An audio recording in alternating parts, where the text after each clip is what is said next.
फोर्सेसला हा अधिकार कोणी दिला की त्यांनी बायकांच्या अंगावर हात टाकायचा. आज जर तुम्ही युथ म्हणून उभे नाही राहिले तर मग काहीच उपयोग नाही. तुम्ही बघा, जो युथ आहे आज, का तुम्हाला सरकारी नोकरी करायची आहे? कारण या सरकारी नोकरीमधनं तुम्हाला आउटपुट मिळणार आहे. नाही तर बघा, आज जंतर मंतरवर जे चाललेलं आहे, मला मान्य ना, तिथे बीएनएसचं आर्टिकल 163 ओपन केलेलं होतं. आता बीएनएसचं आर्टिकल 163 सांगतं किंवा पूर्वीचं जे जमावबंदीचं आर्टिकल 144 होतं ते सांगतं की 5 पेक्षा जर जास्त लोक एकत्र आले तर त्यांना मारलं जाईल. बरोबर आहे.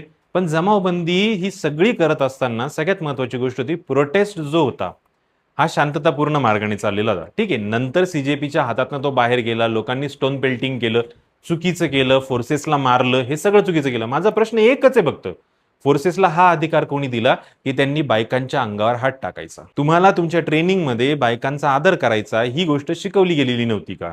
आज तुम्ही मुलांना अशा पद्धतीने मारला. आणि मुलांची डिमांड काय की नीट सारखे जे पेपर फुटले तसे पेपर फुटले नाही पाहिजे, आणि जर पेपर फुटलाय तर सरकारने त्याची जबाबदारी घेतली पाहिजे. काय चुकीचं आहे त्याच्यामध्ये? जर सरकार एक पेपर व्यवस्थित सांभाळू शकत नसेल आणि तो व्यवस्थित घेऊ शकत नसेल तर सरकार उद्या देश कसा सांभाळणार आहे आणि आमचं भविष्य कसं सांभाळणार आहे? आणि जर देशाच्या युथचा तुम्हाला जर काही मान ठेवायचा नसेल, तेही सोडा, देशातल्या स्त्रियांचा मान ठेवायचा नसेल, कारण पोलिसांनी सेक्शुअल हॅरॅसमेंट केलेली आहे स्त्रियांची, अक्षरशः मुलींची. मग हे कुठून योग्य आहे?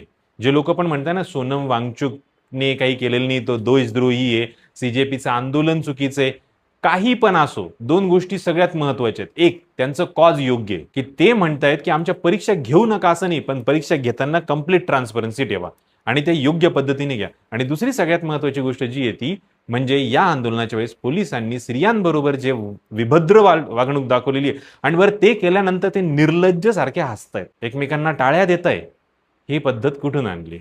हे सगळ्यात महत्वाची गोष्ट. आणि हे थांबवण्यासाठी म्हणून तुम्हाला अधिकारी बनायचंय. कारण हे आज जिथे जंतर मंतरला झालं ते उद्या तुमच्या ठिकाणी, तुमच्या गावात, तुमच्या एरियामध्ये, तुमच्या कार्यक्षेत्रामध्ये सुद्धा होऊ शकतं.